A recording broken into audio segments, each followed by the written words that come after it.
Now at 6, this is Fox 61, Connecticut's news station.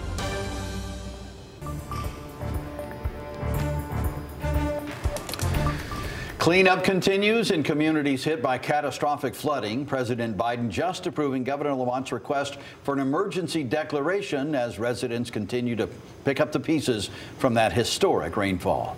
Good evening and thanks for joining us for the Fox 61 News at 6. I'm Brent Harden. And I'm Bridget Bjorlo. Since Sunday's historic storm, we've heard about dozens of rescue efforts happening in southwestern Connecticut. 2 of those scenarios turned deadly for 2 women. Fox 61's Julia LeBlanc is hearing exclusively tonight from some of the people involved in one of those attempted rescues. A moment of desperation. Firefighters and a couple of Good Samaritans trying to save one of 2 Oxford women swept away by floodwaters during Sunday's storm. It was pretty scary and overwhelming. Michael Renaulter, pictured here, happened to be there during one of those rescues on Oxford Road. He and his daughter Emily were coming home from shopping at the nearby Goodwill. On our way back, we didn't realize it would be that bad, and we all started getting the warnings on our phone, and all of a sudden, at one point, we thought our car was going to float. I'm trying to just find the safest spot to pull over, but I couldn't because there's water building up everywhere. So I ended up just pulling up someone's driveway. While Emily stayed in the driveway, her dad noticed a woman struggling in a nearby car with firefighters tethered to a rope trying to save her. They were doing their very best to try to save her. And then I jumped up and ran out to try to help pull him in. The poor guy was blue. He didn't look good, and finally, it was like he was able to come to. Michael says one of the firefighters went under, and his peers and other bystanders jumped in to pull him back. He's now recovering from what the fire chief says are minor injuries. It was a joint effort between a lot of different people. We all just pitched in, and I think that's what the people of Oxford need to do now, is just pitch in and help each other. Emily, who was anxiously waiting, eventually relieved to see her father come back up the driveway. But after learning the woman didn't make it out. There's definitely a bit of survivor's guilt in that sense too, because we might have been this close to saving them, even the firefighters too that were there. Those poor firemen. I mean, you're talking about young volunteers who have never, and probably hopefully will never see something like that again. And those are the true heroes. Now, Michael tells us he hopes to one day meet the firefighters he worked with that night and thank them for their efforts. Now, as for the 2 women who have passed, we haven't been able to reach the family of Ethelyn Joyner. However, we are hearing from the husband of Audrey Ruskowski, sharing this photo with us, saying she was a lover of animals who ran her own dog grooming business out of her home, just retiring from that job before this happened. He says she also loved nature, and in the end, he says it's ironic that that's how she died, with nature taking her. Our hearts go out to the families of both women and, of course, the firefighters who did their best to try to save them. We are in Oxford. Julia LeBlanc, Fox 61, Connecticut's news station. All right, Julia, thank you. And because of those storms, Oxford Public Schools is delaying the start of the school year. Students were supposed to be back in the classroom 1 week from today. Now, school officials say the best case scenario is sometime during the week of September 3rd. Town leaders held an emergency management meeting just a few hours ago. The superintendent says the streets in their current form are not safe for buses. Some roads shut down completely, others very damaged. Before school can start, the town needs to evaluate which roads are drivable, and the bus company needs to develop new routes. We're going to get out there. Our sleeves are rolled up, not yet, but they will be, and we will be out there, and we're ready to go to work. We're going to hit the ground running. Any days that are missed will be made up in June, just like snow days. Town officials know the community has questions, so they will be giving an update tonight and answering those questions. That's happening at the Oxford High School Auditorium at 7 this evening. Well, in the aftermath of this catastrophic flooding, we've brought you stories of survival and strength from the residents of our Connecticut community.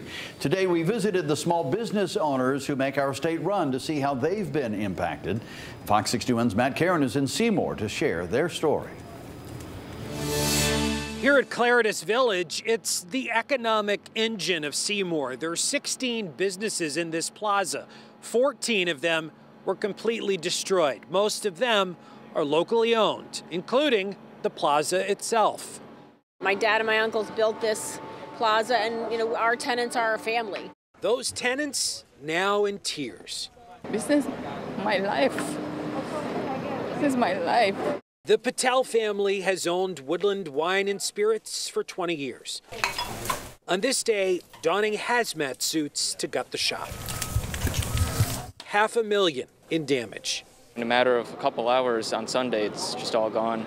Their son Jay has been helping his parents, departing tomorrow, what's supposed to be a happy day. And I'm going off to college tomorrow. I'm leaving.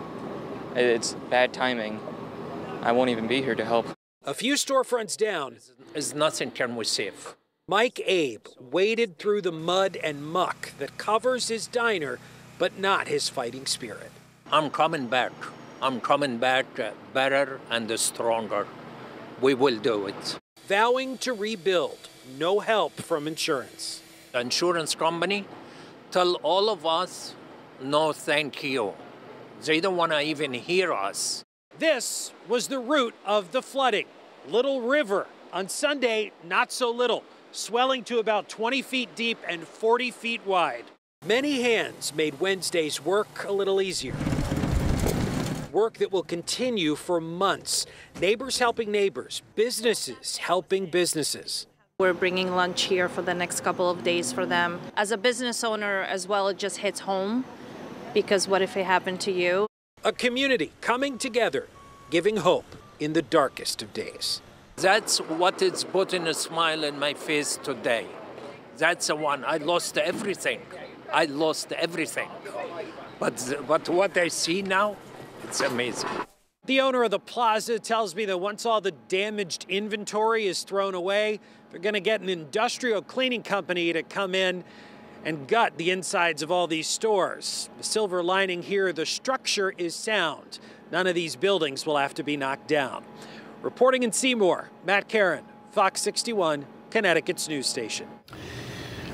Matt, thank you. New at 6 now, a deer in Connecticut has tested positive for AAA. Deeb says the white-tailed deer was showing neurological symptoms and died earlier this month in Lisbon. A necropsy was conducted, determining EEE is what caused that deer's symptoms. No human cases of the virus have been reported in Connecticut this year. To protect yourself from mosquito-transmitted diseases like EEE, make sure to avoid the outdoors at dawn and dusk, wear long pants, and get rid of any standing water around your home. Turning to the weather now, another cooler day outside. Feels good. Chief Meteorologist Rachel Frank joining us now. Rach? Yeah, we've got a lot of sunshine out there, and then there's an occasional pop-up shower. But I think the biggest thing is that we are mostly dry, and we've got this little early fall chill vibe going on, and that'll be the case for tonight into tomorrow as well, with a slow warming trend as we head into this upcoming weekend. We've got one little shower here in the New London area. I also wanted to show you there's another little shower. It looks like it's in the process of diminishing at this very moment, but you can see it's moving right over Durham right now as well. And as we head through the evening tonight, I only continue to expect these little baby showers to dissipate quickly. And you can see the clouds are also even starting to thin out too. More numerous showers to the north of us and even some thunderstorms, but it looks like those are just going to miss out. So right now it's 67 degrees in Waterbury. You don't need a meteorologist to tell you this is below average for this time of year here in late August. 71 in Norwich and 68 in Groton. As we head through the evening tonight at 9, we're in the low 60s. By daybreak, 50s and even some 40s possible. Lots of sunshine, dry, and highs in the low to mid 70s by afternoon. We'll talk about that weekend warm up coming up. Rachel, thanks. We have developing news out of Milford tonight, where police are investigating after a baby was found unresponsive in a motel room bathtub. And now police are looking to talk to a person of interest in that case. Fox 61's Alexa Farrell is at the scene on Woodmont Road with the latest on the investigation. Alexa, what are you learning? The latest development in this case is that Milford police released an image of a man that they're hoping to make contact with. Take a look at this image. This is Dale Kirkland. Police say he's 31 years old, 6 feet 8 inches tall with a thin frame. He was last seen in Bridgeport this afternoon, and Milford police are asking that if you know where he is or you see him, to contact them immediately. Now, if we take a look back out here on the scene, you can see that crime scene tape is still up. The police are guarding the door, coming in and out, guarding room 165, as that's where housekeeping found that infant this morning. Police tell us that they got a call a little after 11 o'clock this morning here at the Mayflower Motel in Milford. They say housekeeping found an infant lying in the bathtub of a vacant room. They tried CPR until paramedics arrived and unfortunately pronounced this baby dead just an hour after they got that initial call. You can see out here that there is still the housekeeping card right next to that room, as police tape does block off the scene here. Now, we spoke with a neighbor that lives actually on the other side of this room, or is staying in the room just on the other side towards the front. Now, he told us that he actually saw the father and the baby just a few days ago. Take a listen to what he had to say. The room that was in question is literally right behind my room where it took place at. And Sunday until now, we've been hearing nonstop noise in there, from water running in the bathroom all night long, all day long when we were here. At one point in time, it sounded like there was someone back there with a power drill trying to drill out the pipes in the back. It sounded like they were snaking the pipes. The other night, we heard a baby crying for hours. Then the baby stopped, then started crying again. You know, this all could have been prevented if this guy actually opened his mouth and said something. Now, Milford police and the detectives say that they are still working to investigate this case. We'll keep you updated as we learn more information. In Milford, Alexa Farrell, Fox 61, Connecticut's news station. Thank you, Alexa. Waterbury police have made an arrest in a fatal hit and run. Police say Morris Holman hit Michelle Troush on East Main Street earlier this month. She was taken to the hospital where she was pronounced dead. Holman did not stay on scene. He was arrested yesterday and now faces several charges. Holman being held now on $250,000 bond.